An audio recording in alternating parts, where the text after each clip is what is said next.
এই খেয়ে নে। না খাবো না, আপনি খাবার নিয়ে যান। কিরে কি হয়েছে তোর? তুই প্রেমিকা মারা গেছে নাকি? খা বলছি খা। আমি খাবো না বলছি নে, নিয়ে যাও খাবার।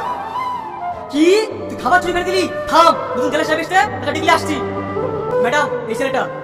কি রে, তোর এত বড় সাহস, তুই খাবার চুরি করে দিছিস? কি ব্যাপার, কথা বলছিলি যে? কাটাল, কি ব্যাপার তুমি এখানে? সবই আমার কপালের দোষ।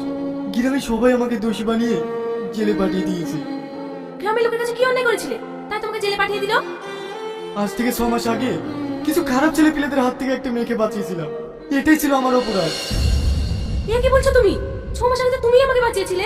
তোমাকে যে ধন্যবাদ দেবো সেই সুযোগটাও পাইনি। চাকরি টেলিং অনেক ব্যস্ত ছিলাম।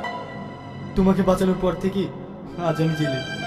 আমি একটা জিনিস বুঝতে পারছি না, তুমি আমাকে বাঁচিয়েছিলে, খুব উপকার হয়েছিল, তাহলে তুমি জেলে কেন? তোমাকে সেদিন যে ছেলেগুলো ডিস্টার্ব করছিল না, কেউ মেম্বারের ছেলে কেউ প্রধানের ছেলে, ওদের অনেক পাওয়ার। তাই তোমার আর আমার নির্যাতনের কেস দিয়ে আমাকে জেলে পাঠিয়ে দিয়েছে। তোমার উপর এত নির্যাতন হয়েছে? না না, আমি সহ্য করবো না। আমি আজই তোমাকে মুক্তি করে দেবো। চলো। আমি সারা জীবন জেলে দেখতে চাই। আমার বাড়ি যাওয়ার কোনো ইচ্ছে নেই। তুমি জেলে থাকতে চাও কেন? যাকে আমি জীবনের থেকেও বেশি ভালোবাসতাম, সে আমাকে বলবে যে অন্য ছেলের সাথে বিয়ে করছে। তাহলে তুমি বলো, আমি বাড়ি গিয়ে কি করবো? না না, আমি হতে দেবো না। আমি নিজে তোমার প্রেমিকার সঙ্গে তোমার বিয়ে দেবো। চলো।